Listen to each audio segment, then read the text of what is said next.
સુરત હાલ તો diamond city તરીકે ઓળખાય છે, પણ હવે આ કદાચ ગુનેગારોના અડ્ડા તરીકે ઓળખાય તો નવાઈ ના અનુભવતા. આ વાત અત્યારે એટલે કહેવી પડી કેમ કે એક પછી એક અસામાજિક તત્વોનો આતંક સુરતમાંથી સામે આવે છે. શું છે સમગ્ર મામલો, તેના વિશે વિગતે ચર્ચા કરીશું. નમસ્કાર, હું છું પ્રથમ મોદી, આપ જોઈ રહ્યા છો નિર્ભય ન્યૂઝ. સુરતમાં હવે શું સામાન્ય જનતા સુરક્ષિત છે ખરી? આ સવાલ અત્યારે એટલા માટે લોકો પૂછી રહ્યા છે કારણ કે સુરતના વેસુ વિસ્તારમાં જે મધરાત્રિએ જે દ્રશ્યો સર્જાયા હતા તેણે કાયદો વ્યવસ્થા પર અનેક સવાલો ઊભા કરી દીધા છે.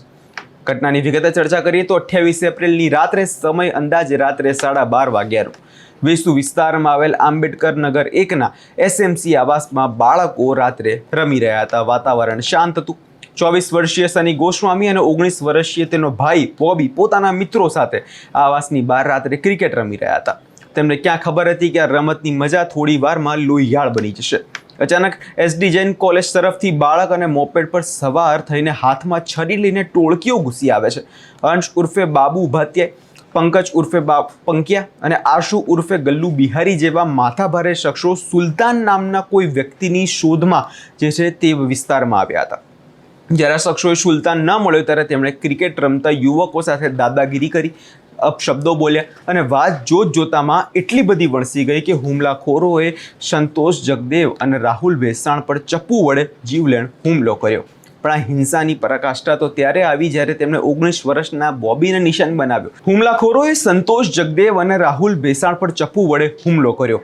પણ આ હિંસાની પરાકાષ્ઠા તો ત્યારે આવી જ્યારે તેમણે 19 વર્ષના બોબીને નિશાન બનાવ્યો. છાતી, પગ અને પીઠ પર આડેધડ છરીના ઘા ઝીંકવામાં આવ્યા. પોતાનો જીવ બચાવવા માટે જ્યારે બોબીએ પોતાનો હાથ આગળ કર્યો ત્યારે તેને 6 ઇંચનું ચપ્પુ માર્યું, જે તેની આંગળીની આરપાર નીકળી ગયું હતું. જ્યાં તે ફસાઈ જતા તેને પોતાના નાના ભાઈને લોહી લુહાણ હાલતમાં જ્યારે જોયો ત્યારે મોટો ભાઈ શનિ તેને બચાવવા દોડી પડ્યો. પણ આ ટોળકીમાં પ્રથમ નામના શખ્સે કુહાડી વડે તે યુવકના પગ ઉપર જીવલેણ ઘા કર્યા. આ હુમલા કર્યા બાદ તમામ આરોપીઓ પોતાના વાહન ત્યાં જ મૂકીને અંધારાનો ઉપયોગ કરીને ફરાર થઈ ગયા. જેને લઈ રાત્રે મોટી સંખ્યામાં લોકો પોલીસ સ્ટેશનનો ઘેરાવો કર્યો અને આરોપીઓને કડકમાં કડક સજાની માંગ પણ પરિવારજનો દ્વારા રાત્રે જ કરવામાં આવી હતી. અને પોલીસની કામગીરી પણ એવી કે પોલીસે આ તમામ આરોપીઓની સવાર પડતા જ ધરપકડ કરી લીધી. લોકોમાં પણ હજુ પણ એક રોષ જોવા મળી રહ્યો છે અને લોકો દ્વારા એવા આક્ષેપ લગાવવામાં આવી રહ્યા છે કે આ જે આરોપીઓને પકડવામાં આવે છે તેમાં એક આરોપી નાબાલિગ છે અને તેને પોલીસ દ્વારા છોડી મૂકવામાં આવ્યો છે. સૌ પ્રથમ સાંભળી લઈએ કે લોકોનું શું કહેવું છે અને તે બાદ પોલીસનું આ ઘટનાને લઈને શું કહેવું છે.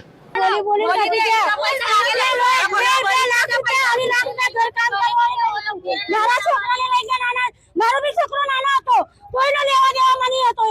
એ આવીને ક્રિકેટ રમતો તો એ લોકો આવીને અંદર ના ત્યારે માર્યો ત્યારે નાબાલિગ નહીં હતો. હમણાં એ લોકો કહે છે કે આ નાબાલિગ બની ગયો એમ કરીને તકલીફ કરવાના એના લીધે અત્યારે 3 લાખ રૂપિયા લગાવી દીધા. એ બી બીજા હોસ્પિટલમાં પડેલો છે નોકરીમાં. એના પર 2 મર્ડરના કેસ છે. 2 મર્ડરના કેસ છે. પેલા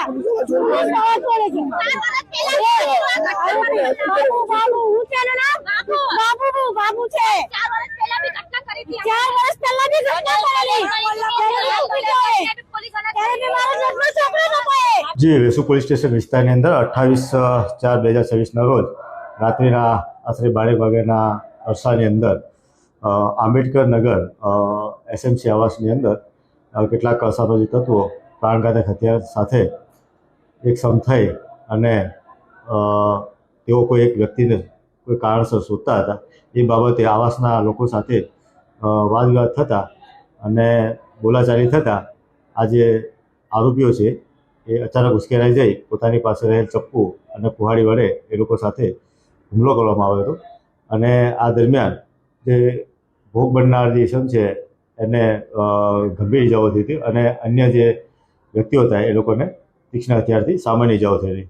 આ બાબતે અમે ખૂનની કોશિશ, રાયોટિંગનો ગુનો દાખલ કરી અને આરોપીઓને ધરપકડ કરવામાં આવેલી છે અને મુદ્દામાલ પર કબજે કરવામાં આવેલો છે. હાલમાં એ લોકોને અટકાયત કરી અને નામદાર કોર્ટમાં પેશ કરી રિમાન્ડની માંગણી કરનાર છીએ. ટોટલ કુલ 8 આરોપીઓ હતા, જેમાંથી 5ની ધરપકડ થઈ છે અને એક આરોપી કાયદાનો સંઘર્ષ અને જેમાં એક વ્યક્તિ તે કાયદાના સંઘર્ષમાં આવેલો હોવાનું જણાય છે. એમાં જે મુખ્ય આરોપી છે પંકજ કરીને છે, બીજું છે એ બાબુ વંશ કરીને છે, અને બીજો છે એ પ્રથમ તરુણ, મયુર, તુષાર અને રાકેત મોહિતે. સર, આ મામલો કેવી રીતના આખો વિવાદ મામલો?